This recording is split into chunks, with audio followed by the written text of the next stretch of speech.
name's Alex Burdette. My dad's a coach, so I've always wanted to get into it. That way, set the tempo! Come on!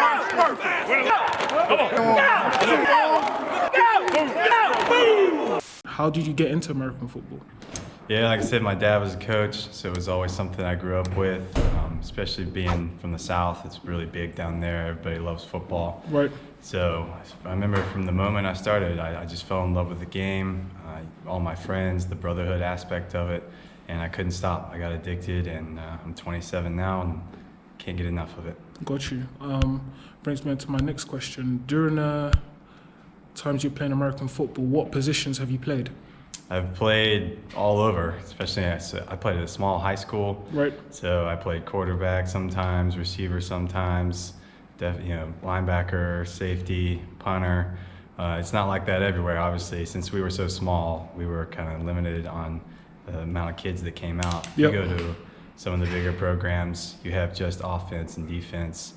But I enjoyed going both ways and really just never coming off the field. So I really had a good time in high school. When I got to college, Yep. I played safety at West Virginia for a year. Right. Redshirted there, then transferred down to Clemson, where I finished up my career as a receiver. Well, okay, so that's Div 1 school, NCAA, right? Yes, sir. Yes, sir. All right, amazing. So kind of just goes back into if you could tell me what teams you've played for specifically, starting from, I don't know, kindergarten right up to college. Kindergarten. I mean, you got let's see, you got the Pee Wee down there, and the Pawleys Island team. Then Right. that goes up to middle school, which is 7th and 8th grade, and Right. then you get into high school. So that was all Waccamaw, middle, high. It's just a small school down in Pawleys Island, so that's where I started. Then I got up into West Virginia and Morgantown, and then transferred down to Clemson, which is in Clemson, South Carolina. Right, understood. Obviously, you're now coaching out here in Poland. You've been in Germany and whatnot. For you, what would you say the differences are in level here, if there are any?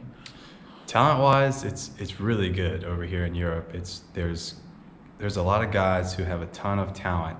My big thing, the difference between the United States and Europe is just our time of preparation. Right. Like it's not like it was in college when I woke up and we had 6 a.m. lifts, then you had meetings, then you had class for 4 hours, then you're right back at the stadium. Yep. You got more meetings, and you head into practice, then you got study hall, and then you're home by 9:30, 10 p.m. and you got to go to bed because you got to wake up and do it all over again.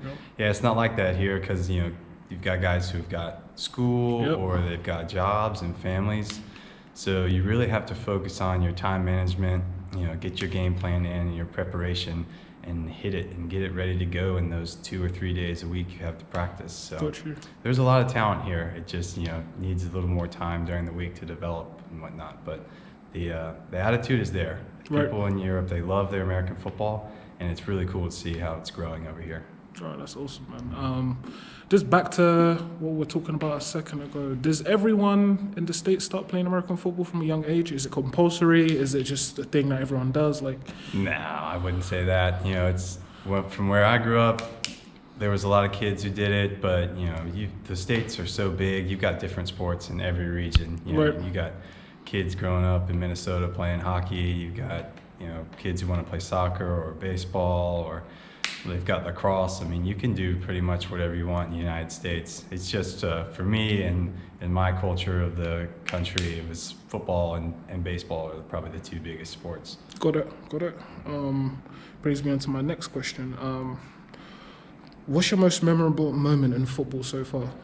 Oh, that's a good question, man. I was lucky to be a part of some really good teams. I didn't have a big role in college, but was a part of 2 Orange Bowl teams, right? A Peach Bowl. So, man, that's a really good question.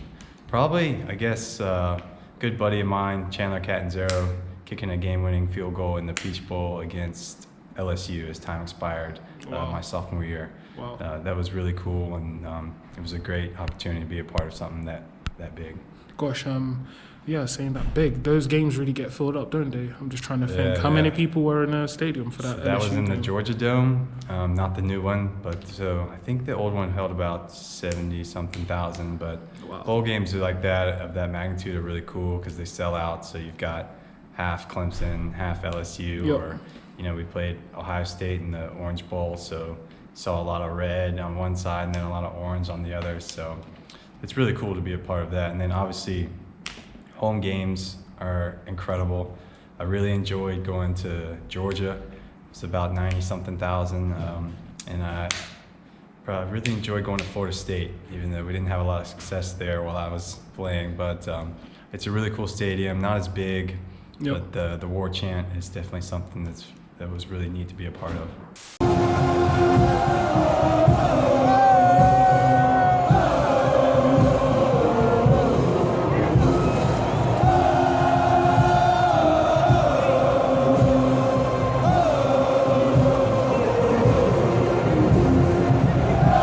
That's amazing.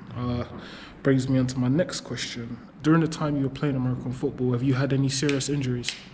Yeah, I had a bunch of shoulder injuries. So Right. it started in high school, diving for a punt, popped out, and once it happens, it become more likely to happen again. So happened 3 more times throughout my career.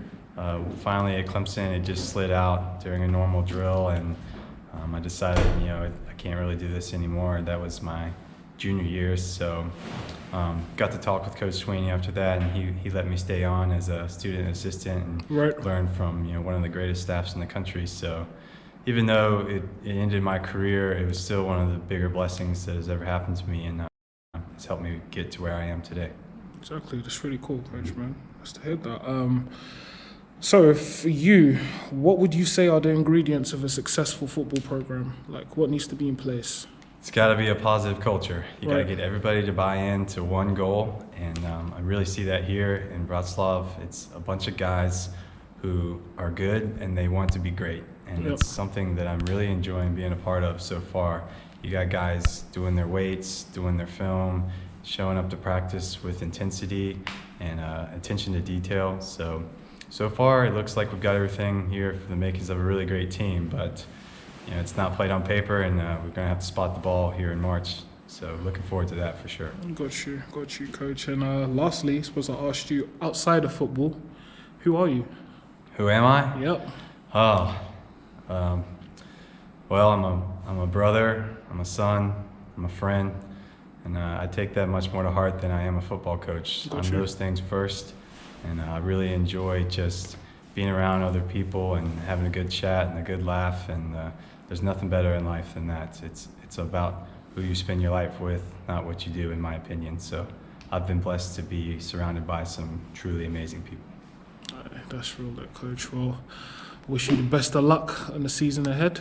Thank you, sir. And thank you for giving me some of your time. Yes, sir. Thank you for having me. Much appreciated. Take care now. Yes, sir. Bye.